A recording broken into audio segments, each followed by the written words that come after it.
Tunghayan na lang natin sa screen. Hebreo 2:14 hanggang 18. Tama po ba yun? Hebreo 2. Tama. 14a. Okay, sabay-sabay natin basahin. Dahil sa mga anak na tinutukoy niya ay tao, naging tao rin si Jesus. At tulad nila ay may laman at may dugo. Ginawa niya ito upang sa pamamagitan ng kanyang kamatayan ay mawasak niya ang kapangyarihan ng diablo na siya may kapangyarihan sa kamatayan. At pinalaya niya ang lahat ng tao na habang panahon inalipin ng takot sa kamatayan. Hindi ang mga anghel ang kanyang tinutulungan. Sa halip ay mga anak ni Abraham. Kaya kinakailangan magulat siya sa kanyang mga kapatid sa lahat ng paraan. Sa gayon, siya ay naging isang pinakapunong pari, mahabagin at tapat na naglilingkod sa Diyos at nag-aalay ng handog para sa magtawad ang mga kasalanan ng tao. At ngayon, matutulungan niya ang mga tinutukso sapagkat siya man ay nakaranas ng pagtukso at paghihirap. Tayo po ay pinagpala na ng Diyos sa pagkabasa ng kanyang salita. Tayo po ay pwede na umupo at ang ibibigay linaw sa ating nabasa ng salita ng Diyos.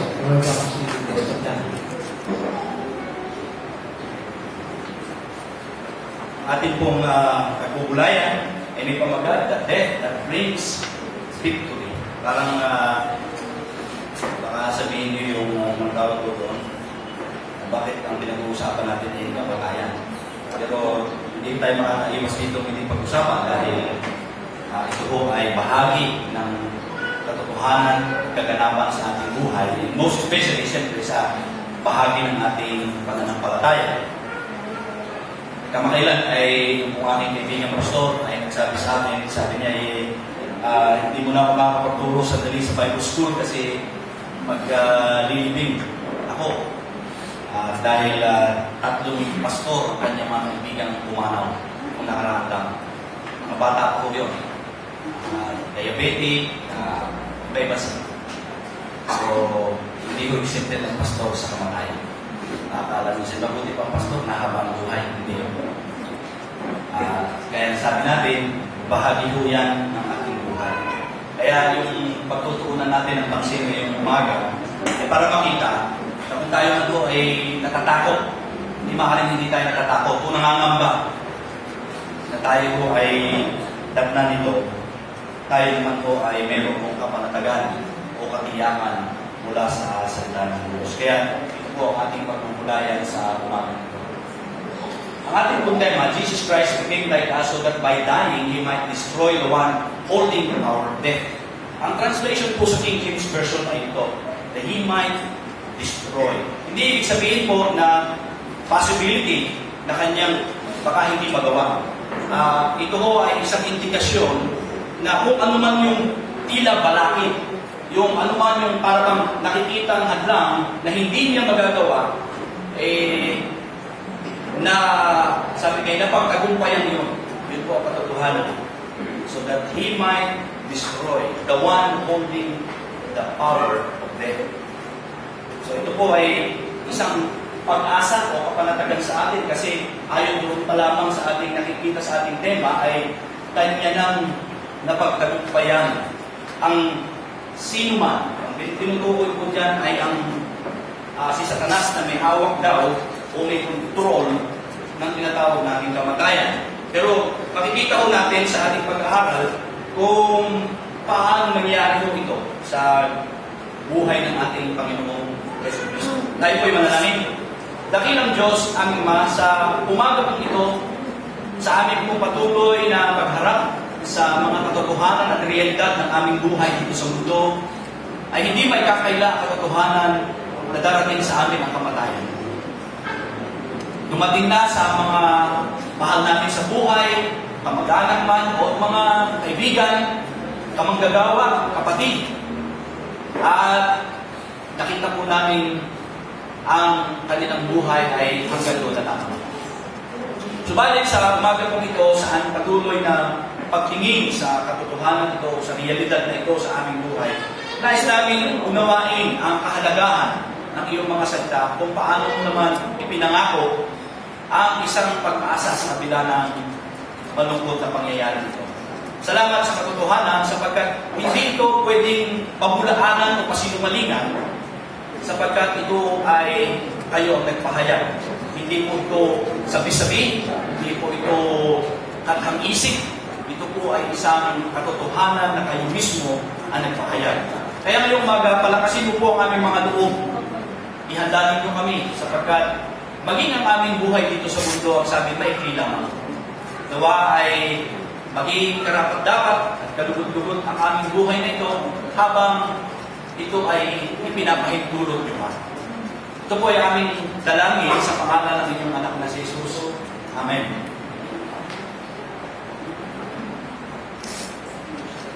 Kilala niyo po ba ito?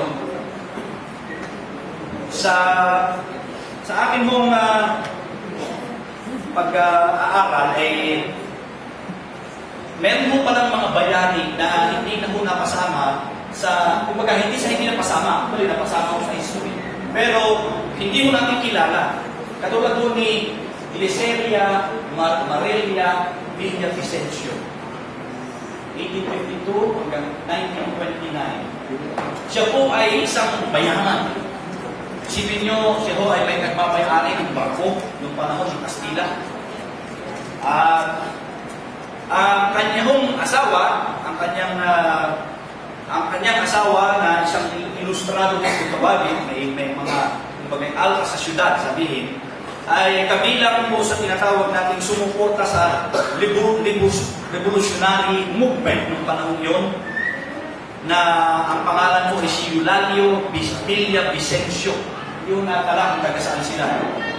Sila ho'y namimigay ng pulyeto o babasahin tungkol sa La Solidaridad. La Solidaridad.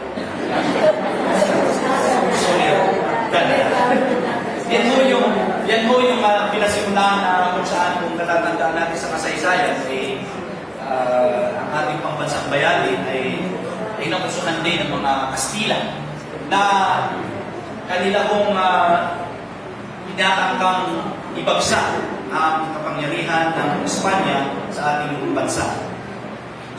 Ang mag-asawa mo, si Gliceria at si Eulalio, ay nire-raid po yung kanilang bahay ng mga Kastila, ng mga Guardia Civil, at niransak. Ikinulong po nila yung kanyang asawa. Ngayon, dumating ang pagkakataon na sinabi ko ng mga pinunong Kastila na palalayain namin ang iyong asawa, si Eulalio, pero isiwalat mo sa amin lahat ng detalye tungkol dito sa inyong samahan, itong mga revolusyonary ito, yung mga Pilipino ito na lumalaban sa Kastila noong panahon yun. Pero ganito po ang kanyang sinabi. Ito ay aking koko dahil ito ang kanyang mismong sinabi. Sabi niya, I would consider it insanity to carry his sermon if I should obtain his liberty by betraying him and his cause. Ang ibig sabihin nung daw nito ay, sabi niya, aking ituturing na isang kamangmangan o kalukuhan lamang. Nagagamitin ko pa ang apelyido ng aking asawa. Kung para lamang siya ay mapalaya, sabi nga, subalit ipagkanulo ko naman ang kanyang tinatawag na pagsuporta o yung cost, tulong na kanyang ginagawa dito sa revolusyon ng mga Pilipino laban sa mga Kastila. Lahat po ng kanilang ari-arian ay kanilang ibinigay para sa kapakanan ng revolusyonaryong Pilipino at sa gayon ito po ay kinilala naman. Kaya nung sabi nga ako noong 1898, she was conferred the title Madrina General de las Fuerzas Revolucionarios o Matriarch General of the Revolutionary Forces ng ating bansa. Bakit ko po nabanggit ang buhay ng isang kababayan natin na ganito? Kasi marami ho tayong bayani na hindi natin naalala. Siguro, kung napunta na ho kayo doon sa libingan ng mga bayani, halos mga post na lang ang nakikita nyo doon. Pero yun ho ay isang alaala na marami hong nag-buwis ng mga ating kababayan sundalo at iba rin mga nasyon. ang lumaban sa mga puwersa na umuusig sa atin yung panahon yun. Subalit, tayo po ay narito na ngayon, malaya. Nararanasan natin ang kalayaan ito dahil po sa mga bayanin ito na sa atin ay nagbuwis ng kanilang mga buhay. So sana maalala nyo yan. Liseria, Marelia, Villa Vicente. Magandang babae po siya. No? Kapatid, sa Biblia man ay may mga bayanin. So salamat dahil hindi rin mo kinalimutan ng Diyos ang mga tao na nagbuwis ng kanilang buhay at nanampalataya at sa gayon ay pinakita nila ang kanilang pagsunod sa Panginoon sa pamamagitan ng kanilang mga sakripisyo. Ito po ay makikita natin doon sa Kabanatang 11. Sabi ko dito, may mga tumangging sila'y palayain sapagkat pinili nila ang mamatay sa pahirap upang sila'y muling buhayin at magtamo ng mas mabuting buhay. Mayroon namang hinamang at hinagupi. Mayroon ding ipinilambong nakakadena. Ang iba naman ay pinagbabato, nilagari sa dalawa at pintay sa taba. Ang iba'y nagdamit ng balat ng tupa at kambing. Ang iba'y naulubi, inapi, at pinagmalupitan. Magulang at kapatid, siguro itong vocabulary ito ay hindi madali kung iisipin natin. At sa panahon ito, sabi ngayon, ang Diyos na nakakaalam ng lahat at tayo sa ating personal na buhay, ang pwede magsabi, kaya-kaya natin ito. Kaya-kaya natin maging bayani ng pananampalataya. O ipagpapalit natin ang lahat. Huwag lang tayong masaktan. Huwag lang tayong mamulubi. Huwag lang tayong apihin. Huwag lang tayong pagbalot. Iba na ang panahon ngayon. Ang tingin ng tao, halukuhan na siguro ang maging bayani pa. Lalo na kung hindi ka rin naman maaalala. Pero salamat, bagamat hindi na nabanggit lahat ang pangalan ng mga bayaning ito sa ating kasaysayan at sa Biblia man, kilala po sila ng Panginoon. At ngayon, nais natin tinuhayan, sino ang pinakadakila sa kanila? Walang iba kundi ang ating Panginoon Yesu Cristo. Ayon mo sa Hebreo 1, talatang 1-3, ang anak ang maningning na sinag ng Diyos. Kung ano ang Diyos ay gayon din ang anak. Siya ang nag-iingat sa lahat ng bagay sa pamamagitan ng kanyang makapangyarihang salita. Pagkatapos niyang linisin tayo sa ating mga kasalanan, siya'y upo sa kanan ng makapangyarihang Diyos doon sa langit. Nakakalungkot lamang sapagkat iilan lamang marahil sa mundo ang tunay na nakakakilala sa tinatawag nating the greatest hero. Totoo. Ang Panginoong Hesus Kristo. Maaring iba ang kanilang bayani, pero para sa atin po, higit kaysa sa lahat, si Jesus ang tunay na bayani. Dahil dito, timhayan po natin yung kahalagaan ating nais makita sa umagang ito tungkol sa ginawa ng ating Panginoong Kristo. Bakit po ang kanyang kamatayan, dahil nga siya ay sa ating narinig, nabasa, nagkatawang tao, nakikita ko natin na ang kamatayan ay larawan ng kabiguan. Kumbaga, pag sinabi natin death, sabi nga yan ay it's a picture of failure. Dahil yung mga bayani na namamatay, para bagang iniisip natin na kung bakit namatay. Naalala ko tuloy, ayaw ko kung totoo, kasi hindi raw papayag ang iba. Hindi ko alam sa inyo dito, kung meron mo dito maka-FPJ, hindi kayo papayag na mamatay si FPJ sa pelikula. Sa pagkatapos yun sa end, yung halimbawa patapos niyang kalabanin ng mga kalaban, tapos siya mamamatay. Hindi. Ayaw ko kung totoo na meron daw sa sinihan, may sumigaw pa ng babarilin si Fernando Cruz. Sabi, Fernando Cruz, ayun! Napasigaw na kayo. Gawa ng hindi nga papayag na mamatay ang bida. Lalo na kung si Fernando. So, ayaw na ayaw mo natin mamamatay ang bida. Kasi parang failure pag mamatay ang bida. Naisip din ng tao na ang kamatayan ay katapusan na ng lahat. Wala na. Pag namatay ang tao, di tapos na. Maaari ho kung sa ating paningin, ito. Kasi hindi natin talaga makikita ang sino man. Pagpatay na. Kahit anong gawin mo, wala ka nang magagawa. Pero, pinagbabawal ng salita ng Diyos yun, ng Diyos mismo, yung bang necromancy. Alam niyo ba yung mga spiritista yung tumatawag sa patay? Meron kong mga napanood ako sa TV na sinasabi niya rin totoo, pero naniniwala ako na ginagamit ko yan ng masamang spirito para i-deceive o dayain ang tao. Yung may pinalalabas sila, yung talagang parang lumalabas o parang sumasabi yung espiritu ng namatay doon po sa tinatawag nating medium o yung tumatawag daw po sa kaluluwa. Pero yun po ay pinagbabawal ng Diyos. So hindi na po pwede kasi bumalik talaga. Kaya, sinasabi natin ang kamatayan ay katapusan. Wala na. Kung may utang man sa inyo ang namatayan, wala na kayo masisingil. Ngunit hindi isang kabaligtaran na ang kamatayan ay makakapagdulot din naman ng katagumpayan. Yun mo yung para bagang sabi natin, irony, kabaligtunaan, na para bagang paano mo titignan na ang kamatayan ay katagumpayan. Siguro, sa iba, pwede yun. Kung katulad ng nabanggit natin mga bayani na nagbuwis ng buhay, pero ang naging kapalit ay tagumpay naman sa ating parte. Kumbaga, gaya ng nangyari, sinasabi nga nila, halimbawa, sa panahon ng kagipitan o pagmamalupit ng isang rehimen, tapos may namatay, nagbuwis ng buhay, at ang kapalit naman noon ay kalayaan o demokrasya. Kaya lamang, nakikita pa rin at nakikita ho natin ang kalimitahan, kakulangan ng lahat ng ito sapagkat ito'y panglupa lamang. Ngayon, nais natin makita kung bakit tunay na isang tagumpay ang kamatayan kapag ang pinag-uusapan natin ay ang kamatayan ng ating Panginoong Jesucristo.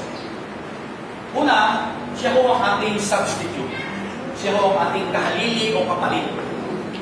Siya ay ating naging subduer. Siya ho ang ating katagumpayan or conqueror. At siya rin ho ang ating naging sympathizer.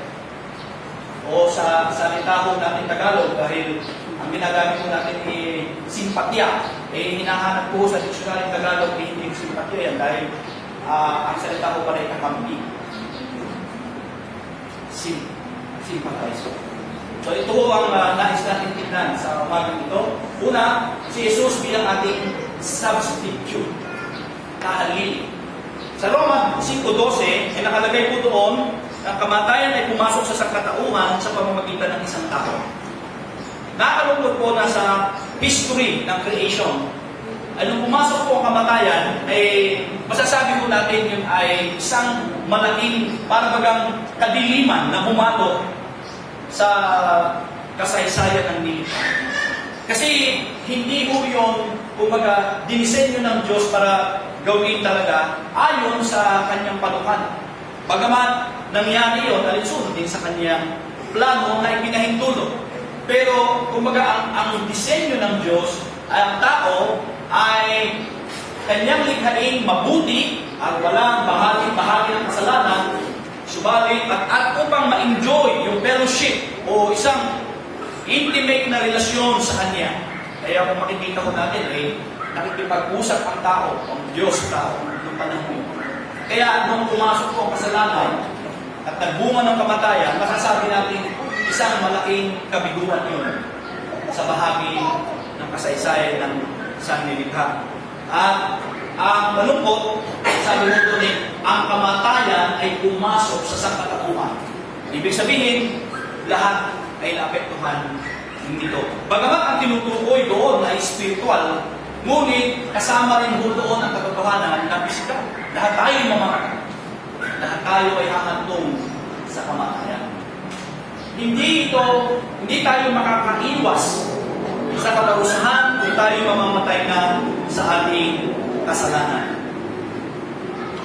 Ang isang katotohanan po na bakit nabalot ng kabiguan o sabihin natin kalungkutan, dahil yun hong kamatayan tinutukoy dito, na sinasabi natin spiritual, ay mayroon hong katumbas na kaparusahan. Noong kausap ng Panginoong Hesus ang mga Hudyo, doon sa Juan 8:24, ang sabi niya doon ay, mamamatay kayo sa inyong kasalanan. Ibig sabihin, dahil nga doon sa Roma 5:12, yung katotohanan na nangyari sa katauhan dahil sa kasalanan ng Adan, na minana ng lahat ng tao, sinasabi ng Panginoong Jesucristo na dahil doon ang lahat ay mamamatay dahil sa kanila dahil kay Adan, at yun ay bunga ng kasalanan. At kung mamamatay ang tao sa ganung kalagayan, siya ho ay parurusahan. Kumbaga, hindi ho pwedeng isipin ng tao na ako hindi ba mamatay na, kung magyayari naman ng ganoon, hindi baling mamatay na. Ang problema ko noon, kapag inisip mo yung katotohanan ng ikaw ay mamamatay, at ikaw ay mamamatay sa iyong kasalanan, nakakatakot po yun. Yun ang nakakatakot. Yun ang hindi nakikita kasi ng tao. Just imagine, marami ho ang nabubuhay tayo sa mundong ito, kahit tayo na lang mga Pilipino, may mayorya pa rin, nakararaming bilang pa rin, ay hindi nila naunawaan ng katotohanan ito, maliban sa ating iilan na nakatanggap ng biyaya ng Diyos upang sa gayon ay ating mapatunayan na ang kamatayan para sa atin ay ang kapalit nito ay pagpasok sa isang panibagong yugto ng buhay. Ito ay ang pagkapiling natin sa Panginoon. Pero imagine mo ninyo, kung isipin lang ng tao na hindi ba rin mamatay na. Alala ko tuloy ang sabi ng anak na doon sa kanyang pinagtatrabuhan, sabi ng manager, nakahanda na rin naman daw siya. Nakahanda na raw naman siya. Dahil kasi nagkaroon ng karamdaman, at sabi naman niya, nakahanda na raw siya. Madaling sabihin yun. Madaling sabihin ng tao yun. Nakahanda na ako. Pero ang hindi alam ng tao, pagkatapos kong mamatay sa piskat, ano ang haharapin ko? Kaya sabi ni Jesus sa Juan 8:24, sabi, mamamatay kayo sa inyong kasalanan. At ito bang ibig sabihin noon? Haharapin ninyo ang walang hanggang kapausahan. Ay mas matindi yun. Kaya ganito po, kung i-imagine ninyo na bakit ang buhay nyo dito sa mundo ay ganito, malungkot o parang kulang, hindi tayo katulad ng iba na nag-i-enjoy sa karangyaan, sa kasaganahan. Huwag tayong malungkot sa isang punto dahil ganito po ang nais nating bigyan ng pansin. Pagkatapos ng buhay dito, wala nang katapusang kaparusahan ang mararanasan ng mga tao, gaya ng pinag-usapan natin noong nakaraang linggo, yung mayaman na nagpasasa at nung siya'y pamatay, humarap sa walang hanggang kaparusahan, wala nang tapos yun. Hindi ba kung isipin ho ninyo, bagaman ito'y isang katotohanan sa ating buhay na malungkot tayo kung wala tayong na natatamasa na gaya ng iba. Pero yung binasa ko natin kanina, ang sabi, ang mga bayani nito ay namatay, ang iba'y namulubi, inapi, at pinagmatupitan. Dahil ang kanila hong inaasahan ay hindi ang buhay dito sa mundo, kundi ang buhay sa darating na walang hanggan. Nakakalungkot isipin sapagkat gaya ko ng nasabi ko kanina, maaari kasing ipagpalit ng tao yung kanyang panandaliang karangyaan dito kaysa doon sa magtamasa siya ng walang hanggang kaligayahan. Oo. Naniniwala ako na mas pipiliin ng tao mag-enjoy na dito kaysa sabihin mo sa kanya na, alin ang gagawin kung gustuin mo? Yung kahit na ganito ang buhay mo ito, pero pag namatay ka, ganun ang magiging kalagayan mo, o mag-enjoy ka dito, tapos pag namatay ka, buong ka sa kasabihin, siguro, enjoy ko na lang dito. Dahil, ang mas nakikita ko natin, yung tinatawag natin tangible, na para bagang mas alam natin yon. Sino ba ang nakakasiguro sa ating may langit talaga? Paano kung wala? Isasabihin naman natin na, malas-malas na. Akala ko may totoo sinasabing may langit. Eh, ano ba ito? At nasaan ka kung may tawagan itong aming pinalalagyan. At wala naman parang, narito parang kami lahat napatay. Mayaman, mahirap, sinasabing maka-Diyos, hindi maka-Diyos. Wala. Paano nga ganun? Alam niyo, minsan ito po ay pwedeng mangyari sa isip ng kahit ng isang nananampalataya sa Panginoon. Subalit, ang guys natin sabihin ay hindi makapagbabago ng katotohanan ng salita ng Diyos, anuman mo ang maging damdamin natin, anuman ang ating maging salubin. Kaya nga, nais ko lagi ipaalaala sa ating lahat,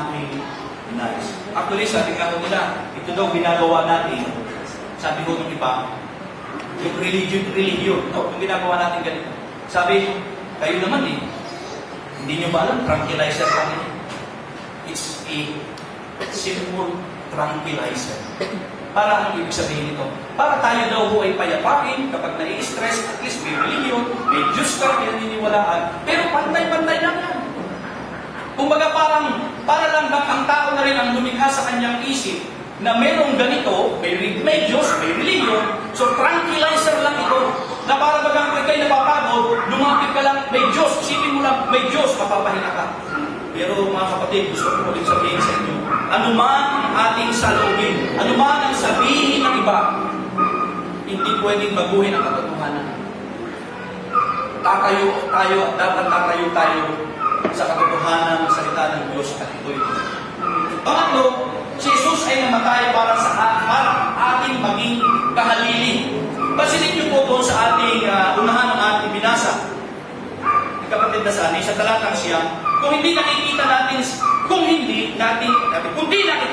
si Jesus na sa sandaling panahon ay ginawang mababa kaysa mga anghel, na dahil sa pagdurusan at kamatayan, ay pinutungan ang kaluwalhatian at karangalan upang sa pamamagitan ng biyaya ng Diyos ay maranasan niya ang kamatayan alang-alang sa lahat. Mga kapatid, gaya ng nasabi natin kanina, parang ang kamatayan ay tila kabiguan. Subalit, makikita ho natin na pinatututuhanan ng salita ng Diyos na ang kamatayan pala ay alisunod din sa plano ng Diyos. Parang ito ay yung sinasabi natin na parang pag binabasa nyo minsan mo ang Biblia ay alin bang totoo? Pero in reality, totoo rin ho na ang kamatayan ay tila kabiguan, isang kadiliman sa gitna ng kasaysayan ng creation. Subalit, ito pala ay niloob din ng Diyos para ipakita ang kanyang kaluwalhatian at karangalan sa pamamagitan ni Kristo na nakaranas ng kamatayan. Kahalili sapagkat ganito, yung sabi ko kanina, doon sa ating nabanggit, mamamatay kayo sa inyong kasalanan, sabi ni Jesus doon sa mga Hudyo. Subalit, bakit si Jesus ay namatay din? Ito ay isang kumbaga ay kaisipan na maaaring sabihin na dahil ba siya ay makasalanan din? Dahil ba siya ay nakaramas din ang pagiging tao at naapektuhan ng pagiging makasalanan? Kaya siya namatay din. Sa ikalawang Korinto 5:21 sinasabi doon, si Kristo'y walang kasalanan. Ay bakit siya namatay? Para kung pag pinag-aaralan niyo ito, lalo na kung ang kausap niyo halimbawa ay maglalagay ng pagdududa, para bagang dadating tayo sa punto na bakit namatay? Hindi naman makasalanan. Bakit siya ay nakaranas noon? Sapagkat ayon po sa unang Pedro 2:24, tingnan po natin ang sinasabi din niya. Unang Pedro 2:24.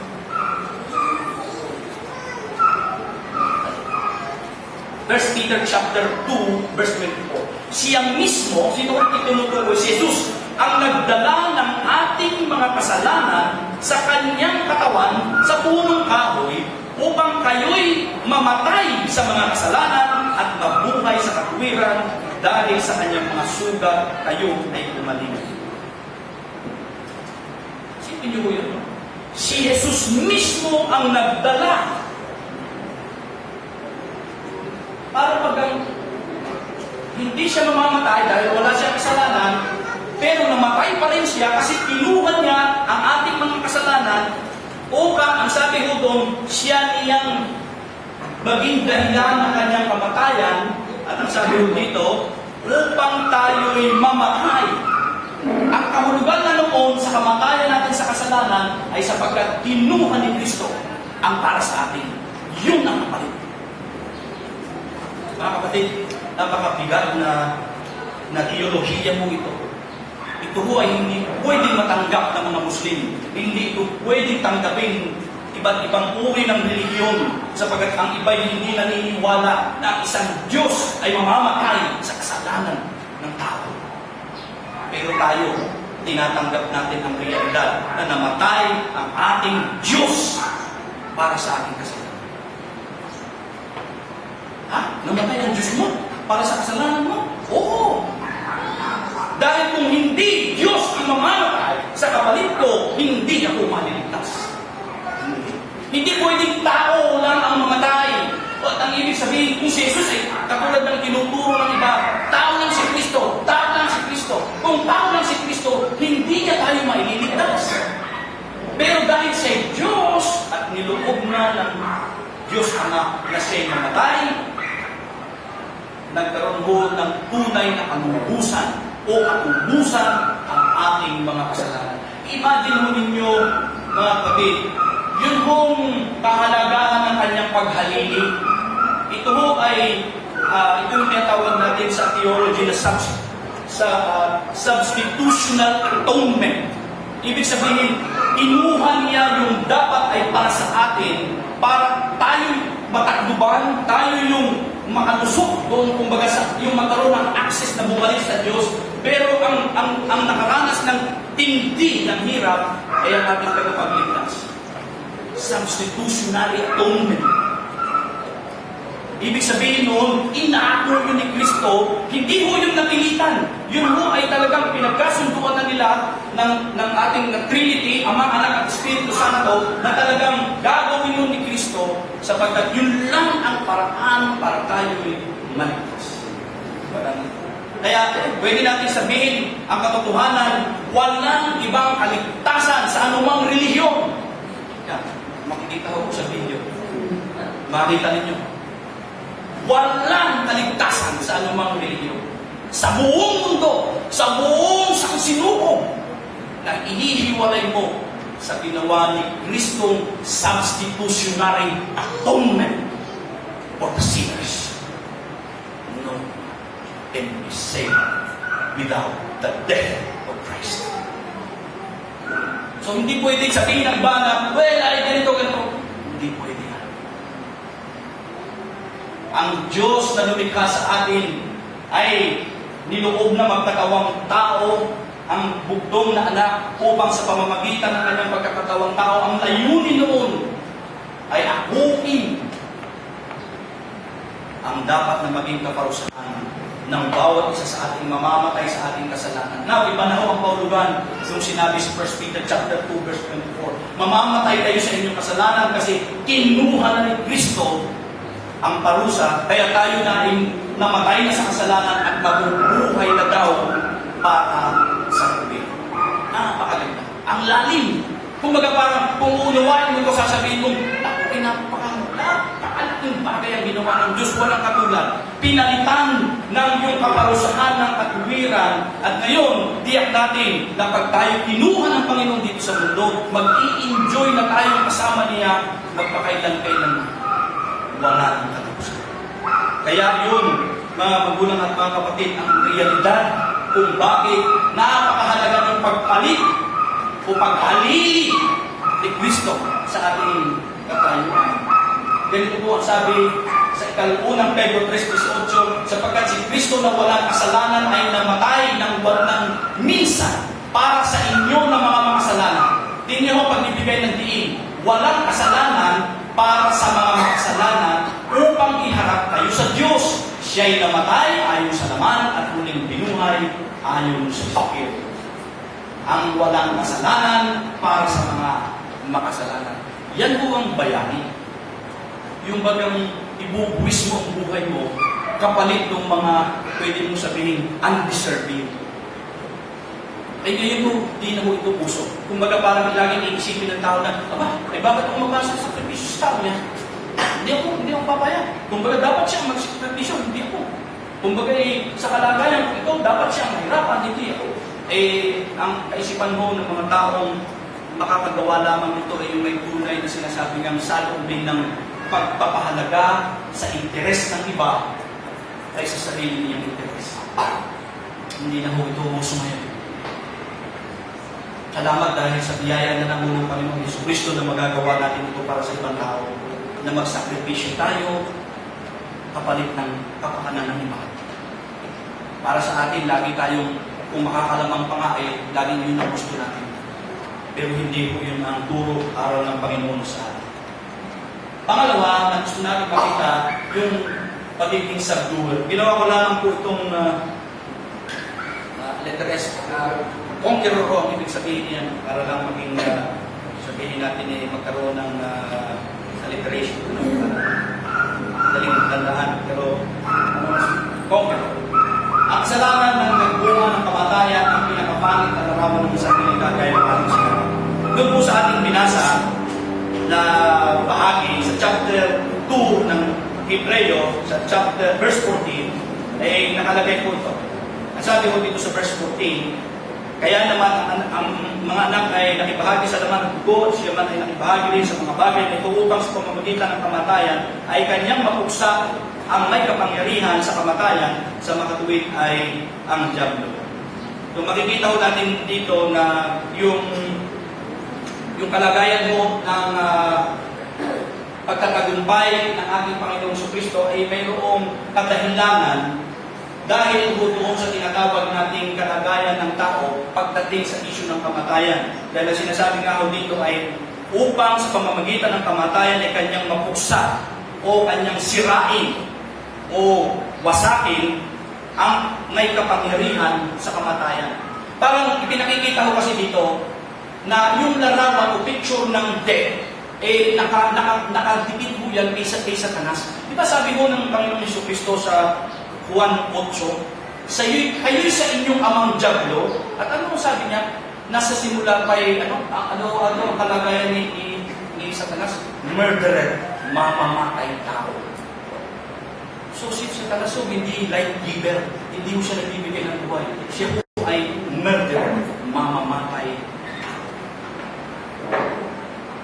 Siguro, isang katotohanan, kung ating malalaman ang gusto ni Satanas, ang ibig kong sabihin ito'y patayin tayo na. Recently, binasa ko ang isang artikulo, at ito nga ho ay naging isang, palagi ko rin naaalala si ganito. Kapag ang isang church ay, alam mo natin may spiritual battle tayo. Hindi ko pwede natin tanggihan yan. Kaya ito rin nakita natin na talagang may mga masamang spirito na umaali-aligid, gumagawa. Sabi nga, katulad ang diablo ay parang liyo umatungal, umahanap ng masisila at talagang sisilain kanya. At ang isa mo sa target nila ay, siyempre, ang mga spiritual o sabihin natin pastors, workers sa church. Kasi pag nasira mo ninyo ang leader, sigurado tataon, hindi ko sigurado tumawa siya. Just imagine kung ma-encounter ko natin o mangyayari ko ito na huwag naman kahit tulog ng Diyos. Babalitaan mo ninyo, halimbawa ako na may tabi. May binabahay ko kung saan. Ano kaya, kayo bumalik pa rito? Kayo kaya mag-enjoy pa, sabihin nyo, pumunta pa rito. Siguro sabihin nyo, hindi lang yun. Marami pang kasiraan pwedeng gawin si Satanas. At kung hindi tayo magiging aware, delikado tayo. Kasi spiritual battle mo ito. Yan ho ay labanan. Yan ho ay, kumbaga parang, pag ikaw ay nakita niyang medyo parang relax ka, talagang aatake yan. Hindi po pwedeng pababayaan ka niya. Kasi, ibabagsak at ibabagsak. Now, ba't kung binabanggit yun? Kasi yung issue ng even death. Although, ganito po, ang kanyang kapangyarihan sa puntong ito, para hindi naman mag-create yung gusto kong sabihin sa susunod. Kasi ang tunay na may hawak po ng ang buhay, ang Diyos, Panginoong Jesucristo lang. Pero si Satanas ay, yan ho ay para pag yung nang gumagawa siya ng mga kaparaanan na pwede ka niya talagang dalhin ko sa punto na kung saan ay ilalagay ka niya sa mga bingid ng kamatayan, sabi nga. Para sa katuparan niya ang kanyang gusto upang tuluyang sirain ng iyong buhay. Yun ho yung, kaya ho ang kamatayan ay pangit eh. Kasi sabi nga, at ang behind that, diablo eh. Although sabi nga natin, pinapahintulot ng Diyos. Pero yung gumagawa ng mga bagay na ito, na kung sa, kaya tingin nyo sa atin, ikaw ang mission, ang larawan ng kamatayan sa atin, ano nga? Yung may hawak na karet, na tila may saklo ang ulo, at tatawag natin doon si kamatayan. Sasabihin nyo ba na anghel yun ng Diyos? Diba sabihin nyo, hindi, yun ay sa demonyo. Dahil tinitignan natin ang kamatayan ay larawan nga ng isang pangit na mukha, na ang nasa likod nito ay ang diablo. Kasi ang kamatayan ay nakita natin parang kabiguan, katapusan, at ito'y parang hindi naglalarawan ng isang magandang bagay sa ating sa buhay ng tao. Although, sa atin ho bilang mga mananampalataya, nagkaroon ho yan ng bagong kahulugan. Gaya ng sinabi ko sa awit, precious in the sight of the Lord is the death of his saints. Ang kamatayan ng mga mananampalataya ay kalugod-lugod daw sa Diyos. At napakagandang isipin na yun ay nilalayo ng Diyos para sa ating sariling kapakanan. Dahil sa paghahandog ni Jesus ng kanyang buhay, namatay siya sa krus upang palayain ang sino mang mananalig sa kanya sa kapangyarihan ng kamatayan ayon doon sa ating binasa. Yan, sa chapter 1, verses 17 and 18 ng pahayag, sinasabi po doon na si Jesus ang may hawak ng buhay. Siya ho yung nagpapahintulot niyo. Kumbaga, hindi yung pwedeng basta gawin ng diablo, kuha ka lang ng kuha, pero yan po ay dumadaan sa permiso ng Diyos. Dito, makikita ho natin, bakit dumaan si Kristo diyan? Para bagang ito ho ang pangyayari. Akala ito ho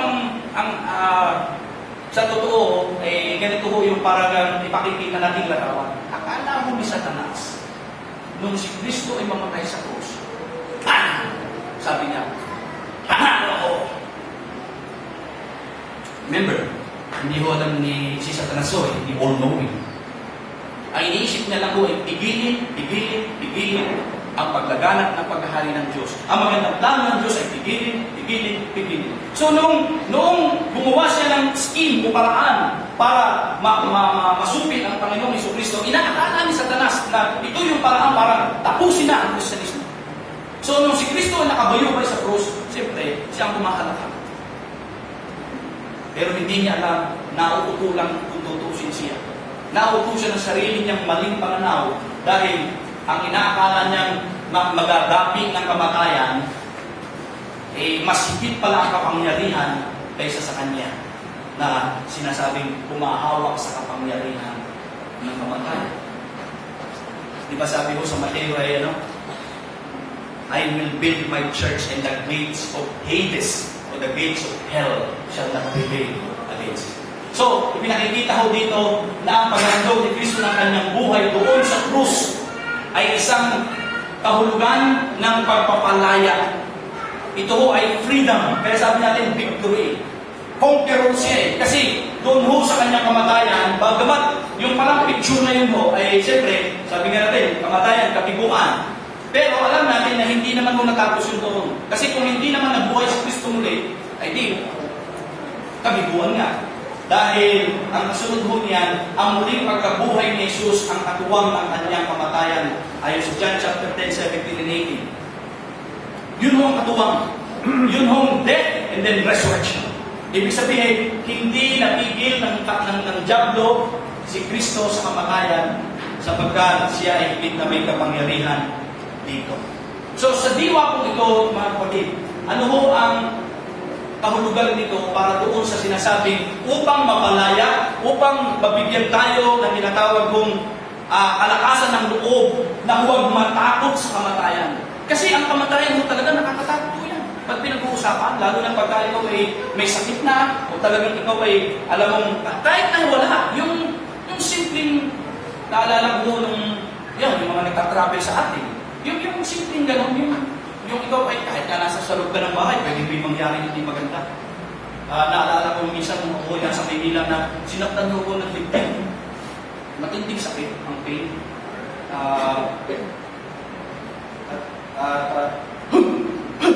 Ngayon ako ng ganun eh. Ay, nag-alala din ako sa akin, ano kaya? Pero nawala din. Matagal na ho yun, siguro mga 1 year, 2 years. Pagka ako kasi gano'n, ano naglalaro sa isip ng tao? paano pag ako dito inabot? Hindi ko na nakakakilala sa akin dito eh. O kaya, yung bang, maraming bumabalo sa paligid ng issue ito, ng kamatayan, na talaga nakakakilabot. Eh, hindi lang ho yan. Gaya na sinabi natin, yung spiritual pa, eh sa atin, doon na tayo na lang sa katotohanan na paano mo ako'y mamatay. Pero yun na ho sinasabi sa atin pinag-usapan. Bakit conqueror si Kristo? Kasi ipinakikita niya yung katotohanan na kanya lang napagtagumpayan ito. So yung kamatayan para ho sa atin is just a, kumbaga, transitional point ng ating buhay po yan, kung saan parang tayo ho ay lilipat lamang sa panibagong yugto o level ng ating buhay. Kaya, maaari ho tayo malungkot. Kasi, mawaliwan natin ang ating mahal sa buhay. Pero, di sabihin na lang ho natin, Panginoon, kayo na kung bahala sa maiiwan ko. Kasi, alam ko naman, ako'y mas mabuti ang mapupuntahan. Sila ang mas kawawa. Hindi ko ba kung tutusin, mas kawawa yung maiiwan kaysa tayong aalis?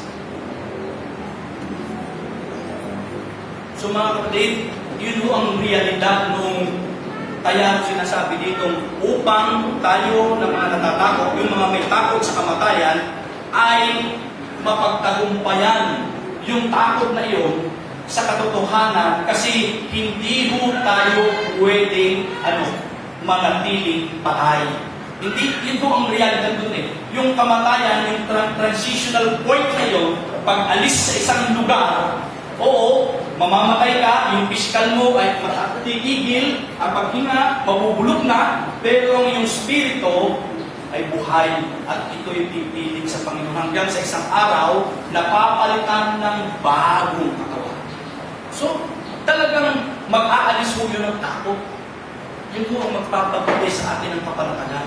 Hindi mo ito yung parang sa iba na sinasabi nila na, well, maintindihan pa, walang nakakatiyak. Kung talagang pag namatay kayo, pupunta ka sa langit, walang nakakatiyak. Hindi ho, napakalinaw ng salita ng Diyos. Si Kristo ay namatay sa krus upang palayain ang sino mang nananalig sa Kanya sa kapangyarihan ng kamatayan. Hindi. Kung paano si Kristo ay hindi ginupo ng kamatayan, tayo rin hindi ginupo ng kamatayan. Kaya yun ay pampalakas ng ating buong. Sinabi sa Kanya ni Jesus, ako ang nagbibigay ng buhay at muling pagkabuhay. Ang sino mang sumasampalataya sa akin kahit mamatay ay muling mabubuhay. At sino mang nabubuhay at sumasampalataya sa akin ay hindi mamamatay kailanman. Juan 11, 25, 26. Yan yung sinabi ni Jesus kay Mark. Na sinabi, pinaniniwalaan ko pa ito, sabi ni Mark, di ba napakaganda ho yan? Ako ang nagbibigay ng buhay. Ibig sabihin, si Kristo ang buhay, hindi si Satanas. Siya nasa likod ng kapangitan ng kamatayan, pero sabi ko si Kristo ang nagbibigay ng bagong buhay. Kaya kung tayo sumasampalataya sa Kanya, ang sabi ko dito, kahit tayo mamatay, mabubuhay ko tayo. So, sabi nga what a message. Hindi mo ba? Yun ang napakagandang pagpapalakas na atin. Then finally, siya ho ating sympathizer. Kasi doon sa huling bahagi, sinabi ho doon, kaya kailangan siya ay maging kagaya ng kanyang mga kapatid sa lahat ng mga bagay upang siya ay maging isang mauwain at tapat na pinakapunong parit sa mga bagay na nauukol sa Diyos upang gumawa ng handog na pantubos sa kasalanan ng mga tao. Verse 18, palibasa'y nagtiis siya ng pagtukso, siya'y makakasaklolo sa mga tinutukso. Una, hindi ang mga anghel ang kanyang tinulungan. Bakit ho? Ang anghel ho, hindi mamamatay. Walang kamatayan ng anghel. Pero alam niyo ba, na si Kristo ho ay ipinailalim sa mga anghel. Sabi nga, sa pandaling panahon, saglit na panahon, siya ay napailalim o naging mababa kay sa anghel. Parang isipin niyo, nangyayari yun, di ba sa Diyos? Yes, pero yung kanyang pagiging tao, dahil nalimitahan siya sa kanyang katagayan, hindi nawala ang kanyang pagiging Diyos. Hindi. Siya Diyos pa rin. Pero yung kanyang pagiging tao, pagkakataong tao, ay sinasabi ko doon sa Hebreo, ay naglagay sa kanya para panandalian. Remember that? Panandalian. Temporary and immediate. Hindi mo yan pagdiretsyo. Ibig sabihin, doon lang sa kanyang panahon ng pagkakataong tao, siya ay na pailalim o itinuring na mas mababa sa anghel. Pero hindi ang anghel ang kanyang tinulungan. Ang tinulungan daw niya ay tayo. Sabi dito yung mga lipi ni Abraham, ang mga Hudyo at tayo sa spiritual nating kaugnayan sa Diyos ay lipi ni Abraham. So hindi mo anghel, tayo ang tinutukoy. Kaya isipin niyo, mapalad tayo kaysa sa mga anghel. Ang totoo niyan, pagdating natin sa langit, mas, kumbaga mo, ang ating lagay ay, sabi nga, angat kaysa sa kanila. In a way na tayo mga tinubos na nakaranas ng pag-abot ng ating Diyos sa atin ang tunay na, sabi nga, aawit ng walang humpay ng pagpupuri at pasasalamat sa ating tagapagligtas. Nalalaman ni Jesus ang bigat ng lahat ng tukso at pagsubok. Sa verses 17 and 18, in reality, hindi lang po dahil sa Diyos, kundi yung kanyang magiging tao, lahat po ng sufferings o bigat ng karanasan ng pagiging tao ay naranasan niya. Lalo na kung ipako siya sa krus. Yun po yung pinakamatindi nung siya po ipako na doon. At yung maranasan niya yung death. Kasi yun ho ay, kumbaga sabi nga natin kanina, yun ho ay larawan ng tinatawag nating plano ng Diyos para parusahan ang sangkatauhan dahil sa kasalanan, pero inako ni Kristo, kaya ibinuhos ng Diyos yung ukot, yung galit niya sa kasalanan, ibinuhos niya sa katauhan o kalagayan ni Kristo. So, imagine mo yung pain, yung bigat. Kaya sabi niya nung nasa krus siya, Ama, bakit mo pinabayaan? Matindi mo yun. Hindi mo natin kaya paniwala yun. Ang Diyos sa kanyang kalagayan lang ang nakakaalam ng tindi ng bigat ng kanyang naging suffering sa krus para sa atin. Now, ngayon, may nagsasabi na, si Kristo naman, Diyos, so hindi siya matutukso. Hindi rin siya, yung pagsubok para bagang hindi real, hindi totoo. Hindi yun, parang yun daw ipalabas lamang, pero hindi naman totoo. No, hindi totoo po yun. Sa pinakatotoong katotohanan, totoo yun. Subalit, hindi nangangahulugang si Kristo ay nadala ng tukso at pagsubok. Pero na-experience niya yung tindi nito. Kaya ang sabi ko dito, siya naman ay makasasaklolo sa mga tinutukso at sinusuko. Hindi ba napakagandang pag-asa po yan, mga kapatid? Ngayon mo matindi ang ating mga nararanasan. Wala naman ng taong hindi makakaranas nito. Ibig nga, kahit ito ay mayaman pag may sakit na. Naalala ko po na isa nasa ospital kami, may mayaman mo doon. Ang sinabi ko, pwede ko bang ipagpanalangin? Hindi tatanggihin. Kahit marami kang pera, pagka ikaw kayo sinabihan ng doktor na may taning ka, talagang tatawag ka sa Diyos. Tatawag ka. Walang, ano magagawa ng pera mo? Talagang sasabihin mo, sige po. So, yung tindi ng pain, yung tindi ng ma-experience mong mga problema sa buhay na ito, ang sabi mo doon naiintindihan ng lahat ni Kristo yan. Kumbaga, walang lalampas sa kanya na sasabihin niya, naku, pasensya na, hindi ko na-experience yan pag-iisipan ko muna, hindi lahat. Bago pa tayo, siya ang tibig na nakakaintindi.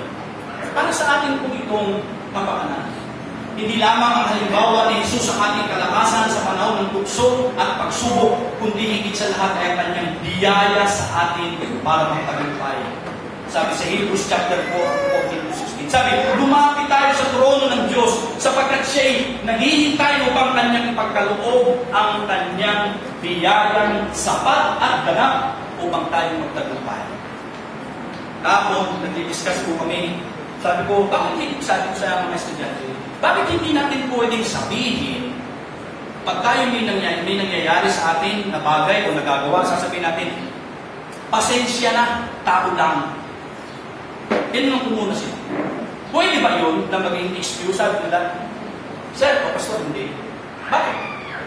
Kasi pag sinasabi niyo yung gano'n, parang pinalalabas ninyo na hindi mo, wala nang kapangyarihan ng Diyos para pag sinasabi natin na, pasensya na, tao lang.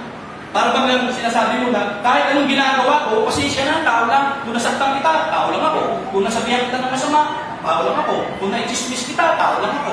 Kung ako'y gumawa ng ganito ngayon, tao lang ako. Sabi nila, hindi, pastor, pwede. Kasi, lalabas, may excuse. Para bang sasabihin na ang Diyos ay limitado. At Walang magagawa. Pero mga kapatid, this is the truth. Ano man po ang ating experience na nai-encounter sa ngayon, kakulangan ng pera, kawalan, kahirapan, sakit, ano man, kahit ano, name it. Hindi ho yan labas doon sa sinasabi, lawak ng biyaya ng Diyos.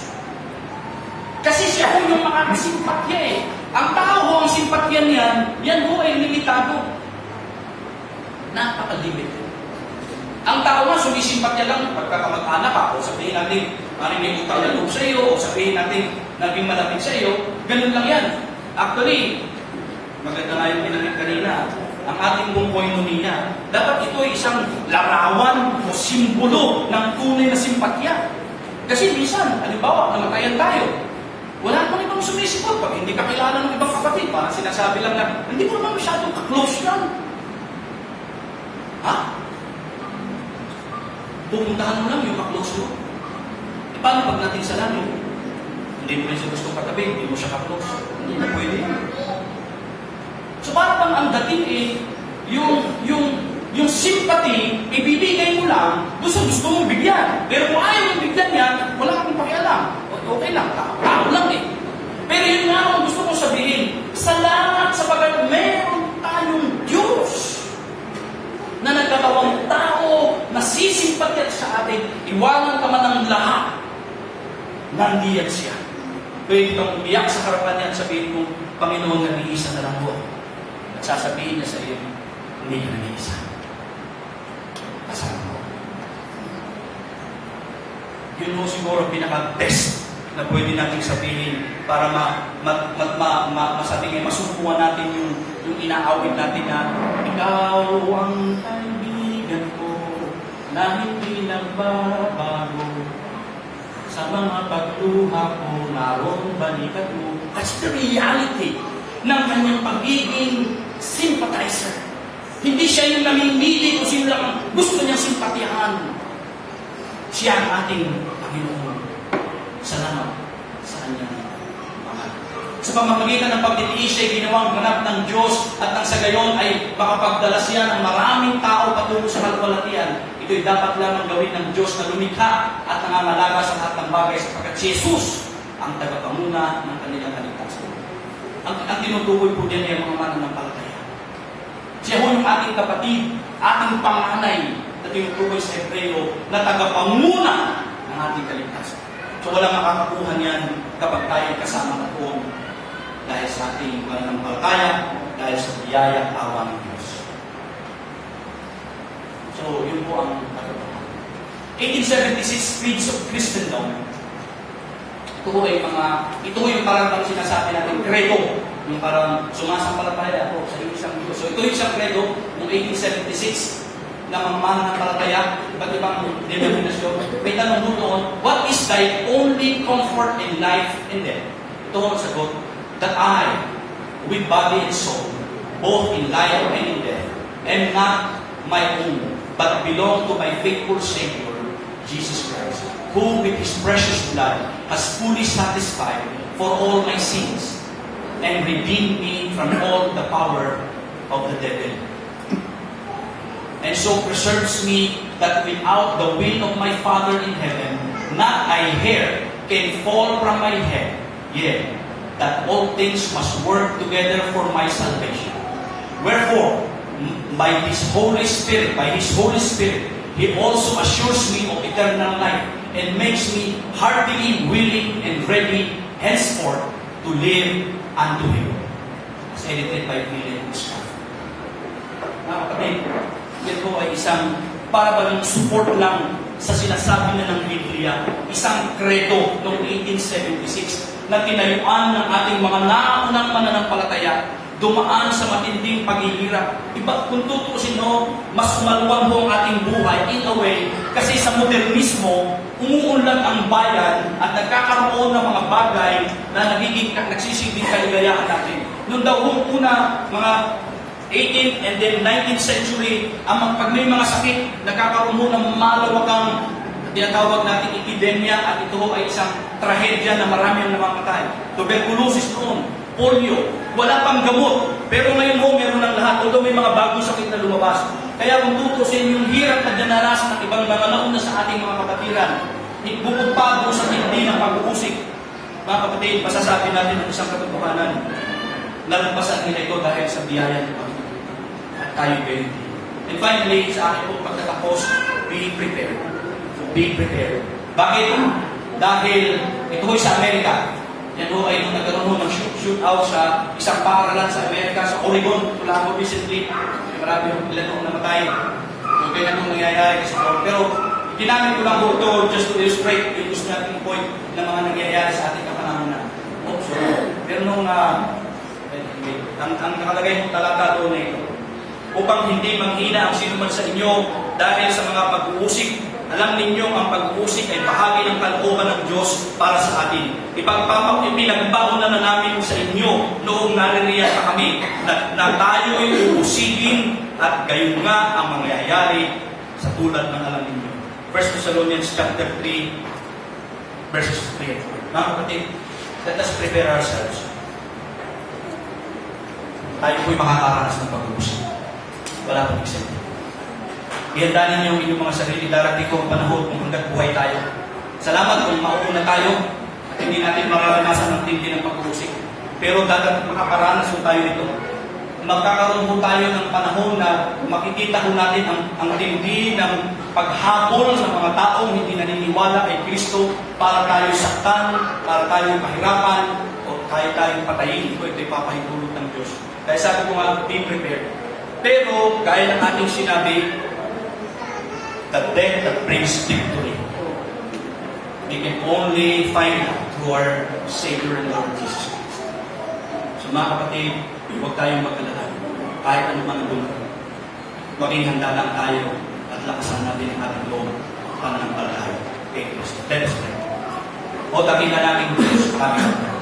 Salamat sa paalala ng inyong mga salita. Ito ay nagpapanibagong sigla sa amin, lalo na sa panahon ng kami naaantig sa aming mga problema at kabiguan sa buhay.